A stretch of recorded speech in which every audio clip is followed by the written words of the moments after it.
हे ट्रॉकियंस की हालचाल, welcome back to the channel. दोस्तों आज हम बात करने वाले हैं टेक ट्रॉक यूट्यूब चैनल पे एक ऐसे $1 मिलियन क्वेश्चन का आंसर आपको देंगे जो हमेशा से मिलियंस इंटरनेट यूजर जानना चाहते थे। और वो सवाल एक है, who is the owner of the internet? Internet का मालिक कौन है? दोस्तों मैं तो इसको बताने के लिए आपको बहुत ज्यादा एक्साइटेड हूं। क्या आप भी इस वीडियो को देखना चाहते हैं? और इसके साथ साथ अगर आप टेक ट्रॉक के सभी वीडियोस को सबसे पहले फ्री ऑफ कॉस्ट हासिल करना चाहते हैं तो अभी नीचे रेड रंग का सब्सक्राइब बटन आ रहा है, आके क्लिक कर लीजिए। और मेरे ट्रैवल चैनल को भी वॉच करना चाहते हैं तो वीडियो के डिस्क्रिप्शन में मैंने अपने ट्रैवल चैनल वाईटी भारत का लिंक दे रखा है, जाकर के 400 से ज्यादा ट्रैवल रिलेटेड कंटेंट को वॉच करके आप एंजॉय कर सकते हैं। लेकिन आ जाते हैं, आपको आज इस क्वेश्चन का आंसर देते हैं, who is the owner of the internet. इसको मैंने 3 पॉइंट्स में डिवाइड किया है। सबसे पहले पॉइंट में मैं आपको बताने जा रहा हूं कि इंटरनेट का जन्म कैसे हुआ।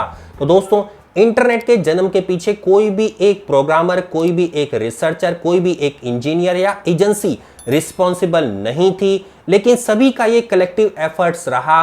और 1960s के लेट में एक ARPANET नाम का एक नेटवर्क बन करके सामने आया, उसका प्रोटोटाइप, जो इंटरनेट के विकास के लिए बहुत एक मील का पत्थर साबित हुआ है। ARPANET का मतलब है advance research project agency network, और ARPANET को फंड किया यूएस डिपार्टमेंट ऑफ डिफेंस ने। और जब ये नेटवर्क का प्रोटोटाइप बन करके आया तो इसमें मल्टीपल कंप्यूटर्स जो कम्युनिकेट करते थे वो एक सिंगल नेटवर्क पर करते थे। तो ये था इंटरनेट का जन्म कैसे हुआ। अब आ जाते हैं दूसरे पॉइंट पर, इंटरनेट आप तक कैसे पहुंचता है, इसके बारे में बात कर लेते हैं। तो दोस्तों आप आजकल 3G का यूज करते हैं, 4G का यूज करते हैं, और अब तो 5G भी पूरे वर्ल्ड में धीरे धीरे फैल रहा है, इंडिया में भी आ रहा है। लेकिन ये सब कैसे आप तक पहुंचता है, इसके लिए समुद्र के तल के अंदर बड़ी बड़ी फाइबर ऑप्टिक्स केबल बिछाई जाती हैं। फाइबर ऑप्टिक्स केबल ही क्यों बिछाई जाती हैं उसके बारे में बात कर लेते हैं। दोस्तों नॉर्मल जो केबल होती हैं, जो आप इलेक्ट्रिसिटी केबल देख रहे होते हैं ना, उसमें जो डेटा जो फ्लो होता है वो करंट की फॉर्म में फ्लो होता है। और अगर आप इंटरनेट को इन केबल के थ्रू फ्लो करवाने लग गए ना, तो इंटरनेट की स्पीड इतनी कम हो जाएगी कि आप 2G क्या 1G की स्पीड के बराबर आपको इंटरनेट मिलेगा। लेकिन आपको तो चाहिए 5G या उससे भी इंटरनेट हाई स्पीड में आपको आज के टाइम पे रिक्वायरमेंट है। तो फाइबर ऑप्टिक्स केबल्स के अंदर जो डेटा फ्लो होता है वो लाइट की फॉर्म में फ्लो होता है, और जो बहुत ही फास्ट कम्युनिकेट करता है एक स्थान से दूसरे स्थान तक। वो आप अनुभव भी करते होंगे, अगर आप तक अच्छी इंटरनेट की स्पीड पहुंच रही है तो आप तक जो इंटरनेट पहुंच रहा है वो फाइबर ऑप्टिक्स केबल, खास करके जो समुद्र तल में बिछाई जाती हैं, एक कॉन्टिनेंट को दूसरे कॉन्टिनेंट से जोड़ती हैं, अर्थात एक दूसरे देश को एक दूसरे देशों से जोड़ रही हैं, और आप तक इंटरनेट पहुंचाया जा रहा है। अब बात कर लेते हैं कि इंटरनेट आप तक कौन पहुंचा रहा है और क्या यही लोग इसके मालिक हैं।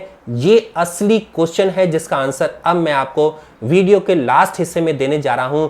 ध्यान से सुनते रहिएगा। दोस्तों ISPs जो होती हैं वो आप तक इंटरनेट पहुंचाती हैं, जिसको हमने 3 कैटेगरीज में डिवाइड किया है, टीयर 1, टीयर 2 और टीयर 3। तो ये 3 टीयर की ISPs आप तक इंटरनेट पहुंचा रही हैं। एक एक करके जान लेते हैं। टीयर 1 ISPs के अंदर वो ISPs आती हैं जो समुद्र के तलों में केबल को बिछा रही हैं, और इसके अंदर भारत की टाटा कम्युनिकेशन भी शामिल है। ये केबल बिछाती हैं और केबल बिछा करके डाटा का ट्रांसफॉर्मेशन होता है एक देश से दूसरे देश तक, और इस पर जो ट्रैफिक का फ्लो होता है वो बहुत ही हाई फ्लो होता है ट्रैफिक पर।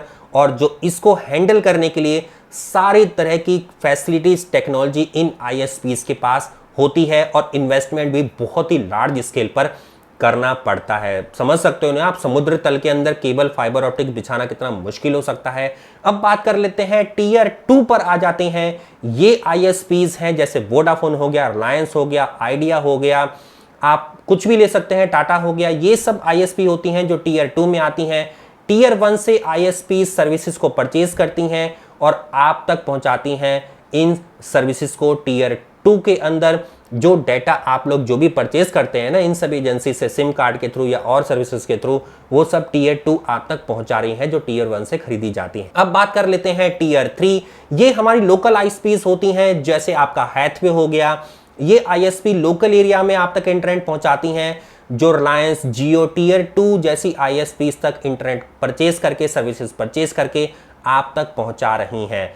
तो इस पूरे ऑल अबाउट 3 पॉइंट्स आप समझ गए होंगे कि कोई भी एक पर्सन, कोई भी एक एजेंसी, कोई भी एक कंपनी, कोई भी एक व्यक्ति इंटरनेट का ऑनर नहीं है, जबकि सभी कलेक्टिव एफर्ट से इस इंटरनेट को चला रहे हैं। इवन आप और मैं भी इंटरनेट के ऑनर अपने आप को समझ सकते हैं, यार हम भी हैंडल कर रहे हैं ना, इसको चला रहे हैं, सर्विसेज को एक दूसरे तक पहुंचा रहे हैं।